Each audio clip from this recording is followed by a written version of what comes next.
Hola, ¿qué tal? Buenas tardes. Soy el profesor maestro Francisco Cancino y voy a presentarles el día de hoy un tema muy importante que es parte de las bases de la farmacología, la cual es el origen de los fármacos. Así como también vamos a ver en diferentes bloques cuál es el origen, pero también veremos en otro bloque la nomenclatura de los fármacos y finalmente veremos el desarrollo de estos, hasta el punto finalmente de la venta, bueno, que salga un medicamento y pueda venderse pues en una farmacia. Así entonces vamos a comenzar con la primera parte, que es el origen de las sustancias farmacológicas, es decir, cómo o cuál es la fuente de obtención de muchos principios activos. A partir de esto podemos entender cómo es que puede generarse, originarse una sustancia eh, pues con una actividad ya sea terapéutica, ¿verdad?, hacia diferentes enfermedades y la obtención principal, ¿no?, de estos compuestos. Así entonces, pues es muy importante antes de comenzar y como una ligera introducción, les pregunto pues a todos ustedes para abrir el tema y que ustedes comprendan la importancia de estos conceptos. Y quiero mencionarles, bueno, quiero más bien hacerles la pregunta o que se realicen, se hagan esa pregunta ustedes mismos, ¿de dónde creen ustedes que proviene la aspirina? En este caso, la que se toman normalmente o compran en una farmacia para los dolores y para la fiebre. Todos hemos comprado en algún momento y podemos hacernos esta pregunta, ¿no? Principal, ¿de dónde proviene la aspirina? Entonces, la aspirina, de hecho, fue descubierta más o menos en 1800, a finales de 1800, ¿sí?, donde se descubrió pues este fármaco y que al final tiene un origen natural. Entonces, comenzando con esto, pues vamos a hacernos esa pregunta principal. Ustedes pueden realizar algún tipo de pregunta, comentario durante la clase. Sin embargo, al final de toda la sesión, vamos a hacer una sesión de preguntas, de dudas que a ustedes les quede pendientes, que no hayan comprendido del todo, la explicación del tema. Así entonces vamos a comenzar con la primera parte, ¿no?, de cómo se originan o cuál es el origen de los fármacos. La primera forma de origen es el origen natural, ya que el origen natural de los fármacos pues ya tiene en sí mucho tiempo como uso tradicional ya de muchas culturas, ¿no? Por ejemplo, en algunas civilizaciones antiguas se han descubierto ya, o bueno, tienen cierto conocimiento del uso de muchas plantas medicinales, ¿no? Por ejemplo, en México ya se tiene incluso un registro, un acervo de todas estas plantas, ¿no?, y sus usos en diferentes tipos de enfermedades.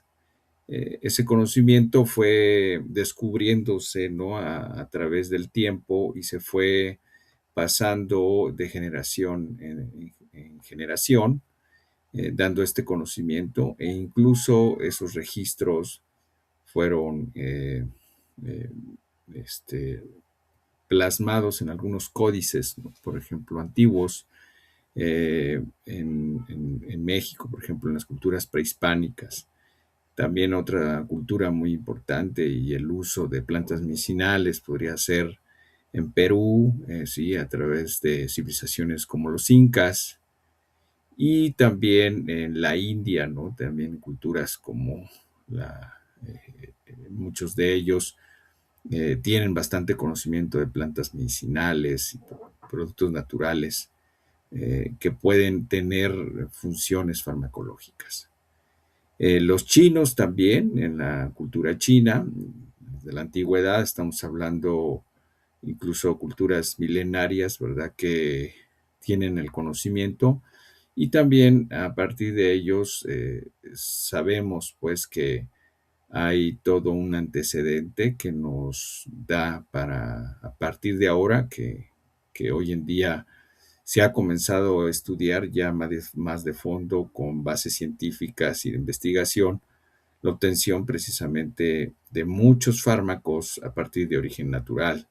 Pueden ser, pues, así como les mencionaba, de plantas medicinales, pero pueden ser también de otros productos naturales, como por ejemplo hongos, hongos medicinales, bacterias, algunos organismos unicelulares como levaduras, eh, como les menciono, algunos hongos también, que ya son organismos pluricelulares y que pueden producir un sinfín de compuestos también, se han aislado también muchos compuestos que tienen un efecto terapéutico. El origen natural, pues, como les decía, a partir de estos productos naturales, también puede ser a través de un origen animal, ¿no? La obtención, por ejemplo, de algunos compuestos, algunas hormonas, algunas proteínas importantes a través de fluidos de algún tipo de animal, como los cerdos, ¿verdad? O en este caso la insulina, que muy conocida hoy en día para el tratamiento de una enfermedad muy importante que es la diabetes, ya que es un problema de salud pública y que en un principio se obtenía pues de estos órganos y de estos fluidos de estos animales. Hoy en día la insulina pues lo pueden realizar por otros métodos, pueden obtenerlos por otros métodos. También están los minerales, algunos elementos, hay elementos y iones, ¿no? Inorgánicos purificados en la superficie terrestre o también, bueno, pues sí, en el subsuelo, ¿no? Principalmente, donde se encuentran algunos compuestos inorgánicos, ¿no? Como el hidróxido de aluminio, que hoy en día sabemos que es un antiácido, ¿no? Que se produce, bueno, que se utiliza para producir y generar diferentes medicamentos que tienen esta función antiácida, ¿no?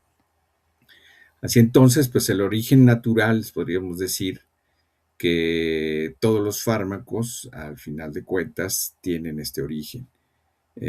Sin embargo, hoy en día pues, ha avanzado la ciencia, la farmacología, la industria farmacéutica y a partir de esto, pues ya se ha venido desarrollando en la industria farmacéutica un origen diferente al natural. Y este es precisamente un origen sintético. Los fármacos de origen sintético, pues, son moléculas creadas, ¿no? En laboratorios químicos, de donde hacen síntesis orgánica, ¿no? Con diferentes reactivos orgánicos en los que realizan reacciones que sintetizan fármacos que ya son estudiados previamente. Obviamente hicieron antes una investigación, una búsqueda de estas moléculas que se pretenden sintetizar para ser dirigidos hacia una diana, o es decir, hacia una parte de la célula o de algún parte del organismo, ¿no? Un tejido específico que va a tener al final pues una acción terapéutica. Estos fármacos de diseño, ¿verdad? Que son ya sintéticos, hoy en día pues es lo que más ha ido dando eh, más cauce y es donde más hay desarrollo hasta actualmente. Sin embargo, pues hay otro grupo de medicamentos que son de origen semisintético, ¿no? Que también han ido evolucionando a través del tiempo, ¿no? Desde que empezó la industria farmacéutica, desde los años 50 hasta los años 70, donde más tuvo auge los sintéticos, que pues son principalmente principios activos de origen natural que han sido modificados químicamente en el laboratorio, donde son modificados alguna parte de su molécula, ¿no? O su molécula original. En este caso estamos viendo la molécula de la aspirina, que es el ácido acetil salicílico, ¿no? Su nombre ya químico, por así decirlo, se origina de un compuesto obtenido de las hojas del sauce. Es un compuesto natural, ¿no? Que originalmente se descubrió aproximadamente en finales de 1800, ¿sí? Y investigaciones o algunos científicos de Bayer, que fue pues la empresa que lo patentó, el ácido salicílico ya tenía pues funciones, ¿no? De alguna manera, de forma natural, antipiréticas, es decir, contra la fiebre, ¿no? Analgésicas, ¿no? Contra el dolor, pero trataron de hacer una modificación de esta molécula para mejorar, ¿no? Su función, ¿no? Reducir quizás algunos efectos adversos y su toxicidad, ¿no? Que podría llegar a generar por sí solo la molécula original. Puede tener muchos fines, ¿no? El modificar estos compuestos de origen natural o realizar tal vez eh, fármacos de diseño, ¿verdad? Sintéticos, ya que a partir de ese diseño podemos nosotros optimizar, bueno, la estructura molecular y reducir pues incluso la toxicidad que podría llegar a tener. Obviamente tiene que pasar por varias etapas para finalmente sacarse como un medicamento y venderse en una farmacia. Bueno, este es entonces los que son en cuanto a origen sintético y semisintético. Hoy sabemos que la interacción de los fármacos, ¿no? Principalmente se debe a un receptor que puede estar localizado en una parte de la célula o de un tejido, ¿no? Y que son dirigidos, ¿no? Principalmente hacia esa parte para poder realizar su efecto terapéutico. Esa es como la principal función de estos fármacos sintéticos, semisintéticos o cualquier compuesto, ya sea natural también, va a tener una diana, un objetivo hacia donde va a ser dirigido. Así entonces podemos poner aquí un ejemplo muy importante que son algunos tipos de fármacos, ¿no? Que son los naturales. En este caso tomamos de nuevo la morfina, que ya es muy conocida por todos y que tiene pues un origen natural. Viene principalmente de la planta de esta planta que es la amapola, conocida comúnmente, donde obtiene la morfina. Sin embargo, también se pueden obtener otros compuestos como la papaverina, la noscapina, la narceína, sí, que son de origen natural también a partir de la misma planta. Y también a partir de estas, de la morfina, pueden hacerse modificaciones, ¿sí? Ya en el laboratorio o de forma sintética, como la heroína, ya modificada, la hidromorfona o la oxicodona. que bueno, son fármacos que actualmente incluso como drogas, ¿no? Ilícitas se pueden utilizar, ¿no? Se han utilizado y podemos saber entonces que este origen, su origen principal, pues es de un origen natural y que ya han sido modificados.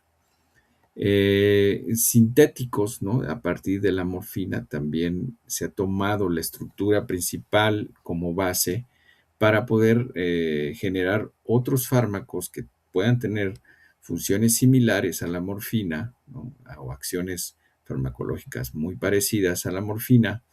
Entre estas tenemos al tramadol, a la norfina, al fentanilo, al dextrometorfano, a la loperamida, ¿no?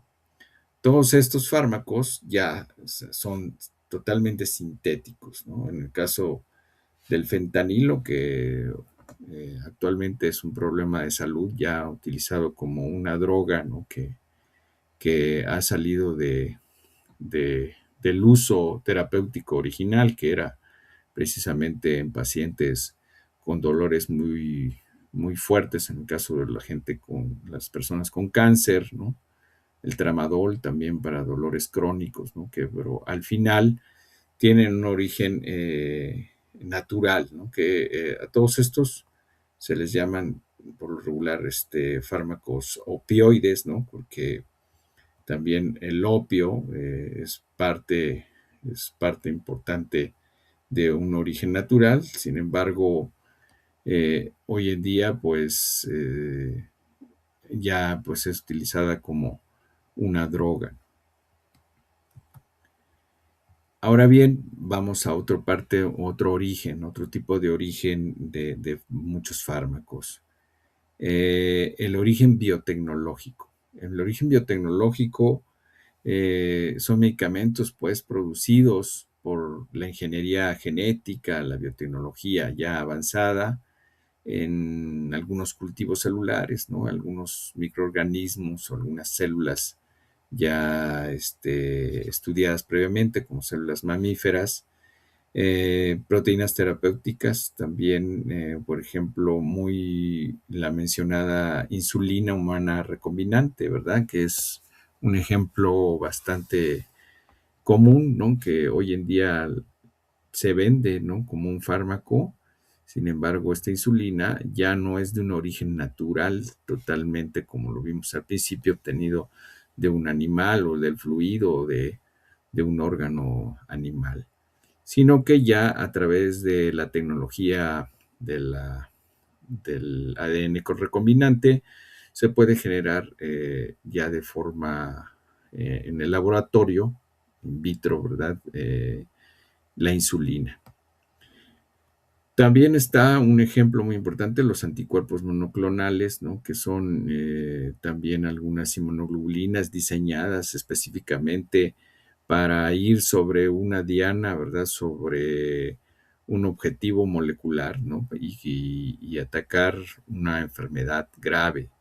Son bastante efectivos hoy en día, que son eh, ya estudiados por la inmunofarmacología, ¿verdad? Que son fármacos dirigidos, ¿no? Para atacar, por ejemplo, algún tipo de enfermedad que no pueda solucionarse con otro tipo de fármacos. Así, bueno, pues les comento, bueno, les platico brevemente cómo sería, por ejemplo, la obtención de algunas proteínas recombinantes, en el caso de la insulina, ¿no? Nosotros sabemos que producimos a través del páncreas de un tipo de células llamadas islotes de Langerhans la producción de insulina, ¿verdad? Por estas células. Se produce la insulina y la insulina humana está en nuestra sangre normalmente. ¿Qué es lo que pasa con pacientes que tienen diabetes? Pues la producción de insulina no es la suficiente. Es decir, tiene una deficiencia en la producción de la insulina. La insulina sabemos que es muy importante ya que es una proteína importante para introducción de glucosa a la célula. Si no hay insulina, no podemos tener glucosa hacia la célula y las células sin glucosa pues no tendría energía para sobrevivir. Y eso pues da como consecuencia un sinfín de problemas de salud, en el caso de los diabéticos, que tienen pues un deterioro de sus funciones fisiológicas, ¿no? En este caso podemos poner como ejemplo su sistema inmunológico se ve afectado, muchas funciones en general en varios sistemas, ¿no? El riñón, en, en el hígado, etcétera, ¿no? En problemas cardíacos, hipertensión, todos estos problemas generados precisamente por la deficiencia de insulina. ¿Qué es lo que se hace actualmente? Pues a partir del el DNA recombinante o el ADN recombinante, se obtiene, por ejemplo, el gen codificante de la insulina, ¿no? Se aísla ese gen, ¿sí? Y se inserta en un plásmido que es precisamente una molécula de ADN, ¿sí? Que tiene la propiedad de autorreproducirse o autorreproducirse y se inserta pues el gen dentro de este plásmido. Este se le llama un plásmido recombinante y estos plásmidos, que sí, que son ADN circular, tenemos insertado el gen de la insulina y estos plásmidos se introducen en bacterias que se van a reproducir rápidamente. En este caso podrían ser las E. coli, que son las bacterias más que tienen mayor rapidez de producción o bueno, más bien de división celular, ¿verdad? Que se reproducen y estas pues van a generar la proteína dentro de ellas mismas y van a poder sintetizar la proteína, en este caso insulina.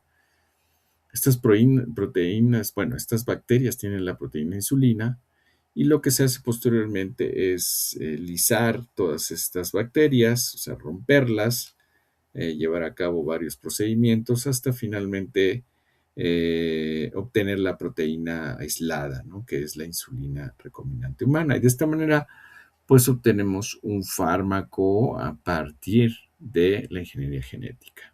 Y así hay muchas proteínas que se pueden generar, muchas hormonas, muchos productos, principalmente fármacos que tengan un origen proteico, ¿no? Para poderlo producir a través del ADN recombinante.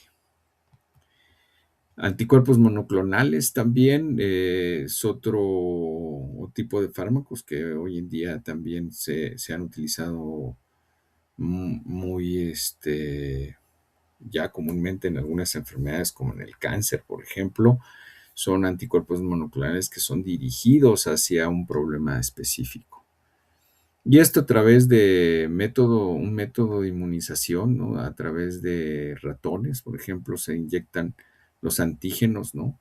Se generan células productoras de anticuerpos dentro del ratón y estos se ven pues un poco limitados en su crecimiento y lo que hacen es la fusión con algunas células de crecimiento ilimitado.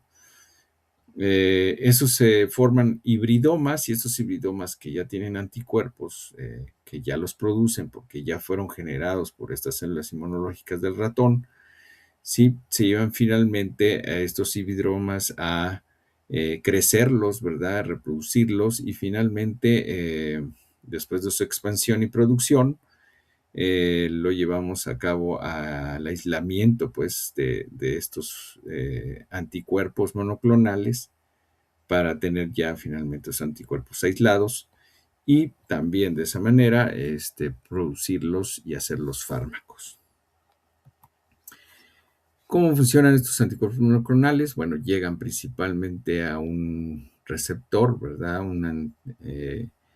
Superar una célula cancerosa, supongamos, ¿no? Llegan finalmente los anticuerpos monoclonales y al ser reconocidos, ¿no? Por algún tipo de receptor, ¿sí? En este caso, el antígeno, que sería en este caso el receptor, va a poder reconocer a la célula y va a llevar a cabo una acción, ¿no? Va a generar una acción dentro de la célula cancerosa y quizás puede bloquearla, inhabilitarla o incluso hasta destruirla, ¿no? Bastante efectivos este tipo de fármacos. Ahora bien, vamos a ver en el siguiente bloque la nomenclatura internacional de algunos fármacos. De forma breve, vamos a ver las formas universales de identificar un medicamento. Entonces, hay tres formas, ¿no? El nombre químico, que describe la estructura molecular exacta de la sustancia, siguiendo las reglas internacionales de UPAC. El nombre genérico, que, bueno, es la denominación común internacional establecida por la OMS, ¿sí? Que es el nombre oficial universal del principio activo. Y el nombre comercial, que, bueno, pues estamos hablando ya de la marca registrada por el laboratorio farmacéutico, ¿no? O sea, por ejemplo, la venta del medicamento en el mercado ya. Entonces, estos son tres formas de nombrar un medicamento. Normalmente casi todos conocemos este aspecto, ¿no? Que es el nombre comercial. Algunos de nosotros, justo que estamos estudiando pues todo esto de farmacología y que ustedes están siendo profesionales de la salud, pues ya podemos empezar a reconocer estos otros dos nombres. Así entonces, bueno, tenemos un ejemplo, ¿no? Que es el paracetamol. ¿Qué es el paracetamol? Bueno, es un medicamento, ya sabemos que es un analgésico, antiinflamatorio, incluso antipirético, ¿no? Que tiene funciones contra el dolor, contra la inflamación, contra la fiebre, ¿sí? Esta es su estructura principal, ¿no? Podemos, a partir de la estructura, si estudiamos su estructura química, pues podemos obtener un nombre científico químico, ¿no? El nombre químico, según la UPAC, es N4-hidroxifenil-acetamida. Y sí, aquí lo tenemos, el 4-hidroxifenil, que en este caso es el hidroxifenil, tenemos un grupo fenil hidróxido, un grupo hidróxido también, y la acetamida, que se podemos decir, es esta parte de la estructura. Así tenemos al nombre químico del paracetamol. Posteriormente viene el nombre genérico, ¿no? Que es el que conocemos normalmente, paracetamol o acetaminofén.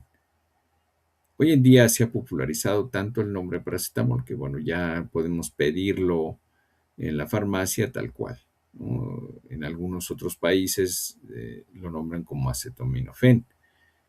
Tiene parte, este nombre es un nombre genérico, pero tiene parte de nombre científico porque estamos viendo la parte de su estructura, ¿no? Dentro del nombre, ¿sí?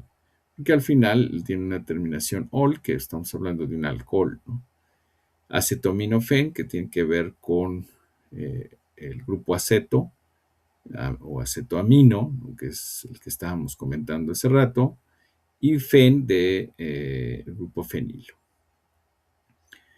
Así entonces, bueno, pues es el nombre genérico, ya muchos de nosotros podemos reconocerlo. El nombre comercial ya es mucho más ahora común si decimos, bueno, vamos a la farmacia y compramos y pedimos un Tylenol. Pues, ¿sabes qué? Cómprate un Tempra, ¿sí?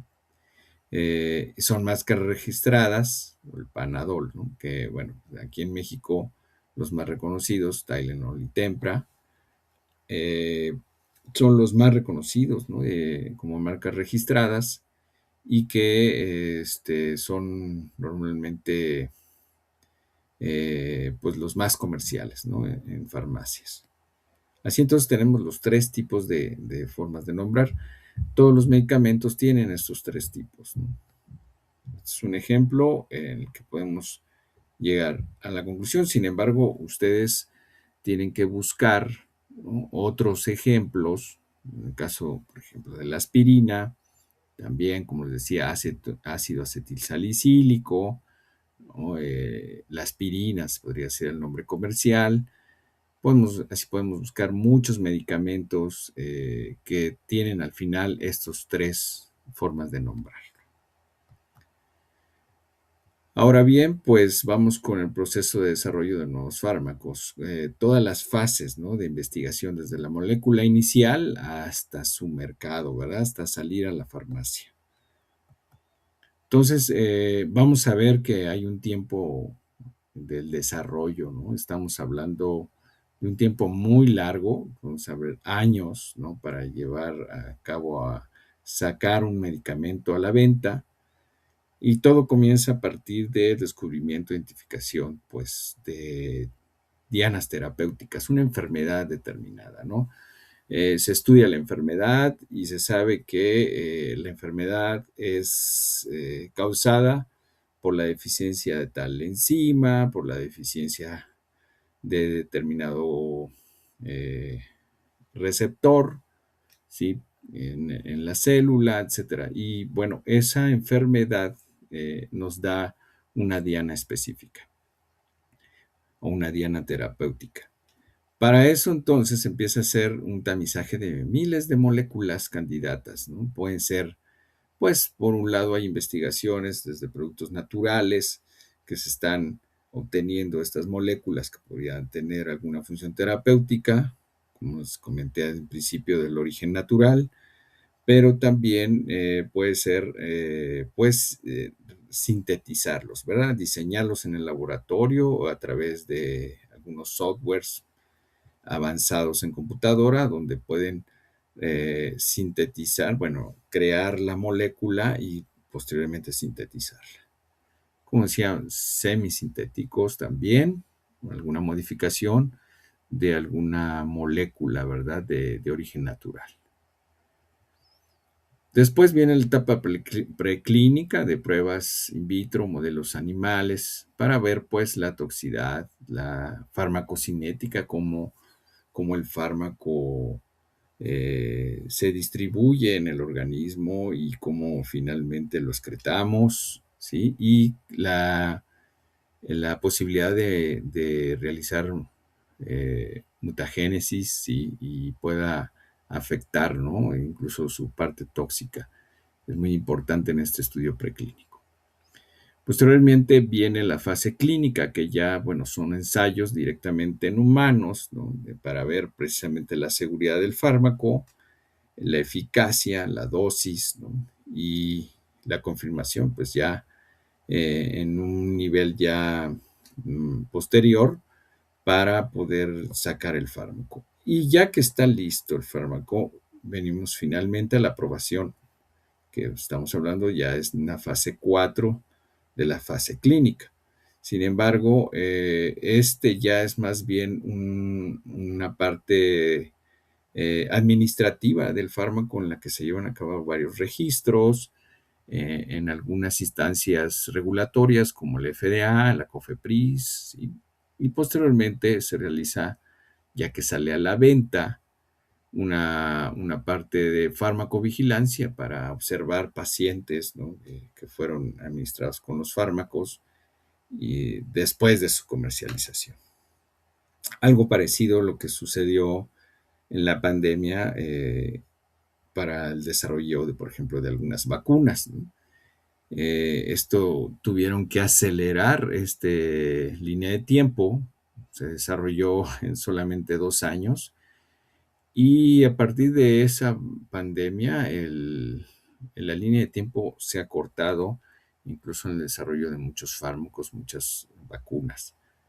Sin embargo, pues sigue teniendo su tiempo de investigación, que es esta parte, se podría decir, el cuello de botella, ¿no? Del que principalmente es donde más se detiene la investigación de muchos fármacos. Así entonces, pues, para esta parte primaria de identificación, ¿no? De dianas terapéuticas, se tiene que observar dónde está el problema, ¿no? De una enfermedad, si es a partir de receptores, si es a partir de alguna enzima que esté causando el problema dentro del organismo, algún canal iónico, ¿no? Que no esté realizando bien sus funciones, algunos transportadores importantes en la célula, en las membranas celulares, y que no esté realizando realmente su función. Entonces hay muchos tipos de fármacos, ¿no? Como agonistas, ¿no? Que son contrarios a estos, bloquean, perdón, agonistas más bien son sustratos que van a activar ya sea enzimas, receptores o transportadores, y van a promover que se genere un mecanismo de acción intracelular. Y las antagonistas, pues que son inhibidores, ¿no? Que bloquean, por ejemplo, los fármacos contra el dolor, en este caso los antiinflamatorios, en este caso podríamos poner al paracetamol, ¿no? Que es muy común, es un fármaco antagonista porque inhibe, en este caso, algún tipo en este caso es una enzima, ¿no? Creo que, bueno, más bien es una acción contra la enzima COX-2, ¿no? Que es precisamente la que provoca, desencadena problemas inflamatorios. Y bueno, pues estas son las formas en las que podemos estudiar pues todas estas dianas terapéuticas. Y para esto pues es la parte más importante y la más crucial en el desarrollo de cualquier fármaco. Esto puede tardar años en descubrirlo o en incluso llegar finalmente a las moléculas que queremos obtener. Hoy en día ya hay un sinfín, una biblioteca de estructuras químicas, ¿no? Ya encontradas y que están dentro de la web, la nube, donde tenemos un sinfín de estructuras químicas de diferentes tipos de fármacos, y hay programas actualmente computacionales que pueden simular esta interacción fármaco-receptor, fármaco o enzima sustrato, ¿no? Por ejemplo, y emular de alguna manera la acción de esta molécula sobre una molécula diana, o en este caso un receptor diana dirigido. Entonces, estos ligandos, que son estructuras químicas ya previamente estudiados, se analizan por vía computacional y se hace pues un modelado, ¿no? Entonces se pueden hacer incluso ciertas modificaciones a las estructuras y ver si tienen mayor afinidad o no. Después de eso, pues ya encontrado estos fármacos y localizados, ya sea a través de esta base de datos, pues se realizan ya estudios, ¿no? Experimentales, ya se realizan in vitro o en animales, ¿no? Para finalmente, pues, desarrollar el fármaco que queremos. ¿Cuáles son estos tipos de ensayos preclínicos? ¿Sí? Pueden ser tres tipos: los in vitro, los in vivo y los in silico. ¿Sí? In vitro estamos hablando estamos trabajando pues con algunas células específicas que se cultivan, ¿sí? Y son células que tienen estas dianas terapéuticas, por ejemplo, células de cáncer.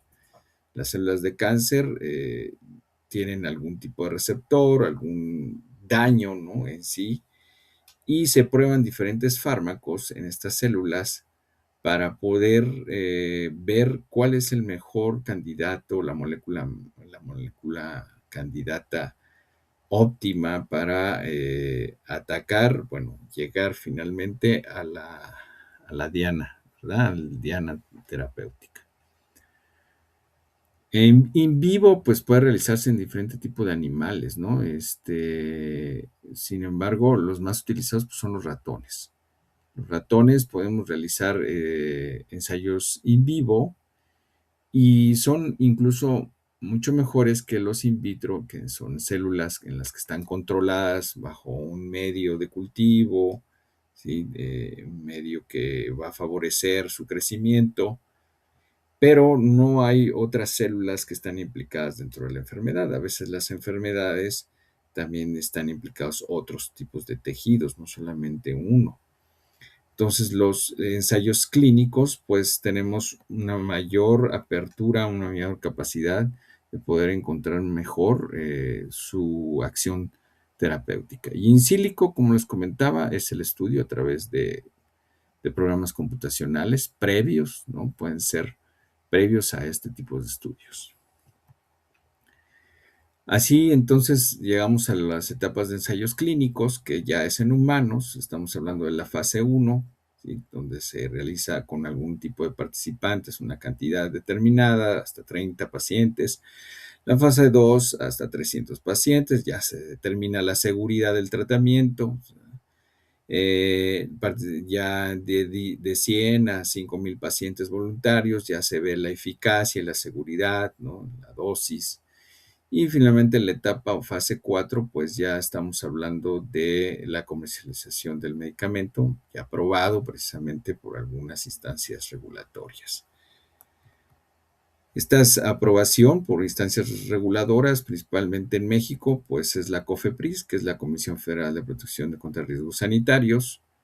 Esta instancia reguladora es la que nos rige y a partir de ella, bajo todas sus normas que existen por la Secretaría de Salud, ¿no? Que está regida y basada la COFEPRIS, podemos decir que un determinado fármaco va a cumplir con todas las especificaciones regulatorias y pueda salir a la venta ya en farmacias y venderse y comercializarse. Sin embargo, pues hay otras instancias regulatorias, ¿no? Por ejemplo, la FDA, que es en Estados Unidos principalmente, ¿sí? Y otra de la SENASICA, que es la Servicio Nacional de Sanidad, Inocuidad y Calidad Agroalimentaria. Estas dos, bueno, principalmente la COFEPRIS es una de las más importantes aquí en México para probar un fármaco. De esta manera podemos hacer un resumen, ya como resumen final, de todo este marco estratégico y proceso para obtener un medicamento, ¿verdad? Que viene pues desde todo el desarrollo preclínico, ¿no? Desde cultivos celulares, ¿no? Que hay que estudiarlos en animales, ver su mecanismo de acción de estos fármacos, su toxicidad, ¿no? Eso puede llevar varios años, ¿no?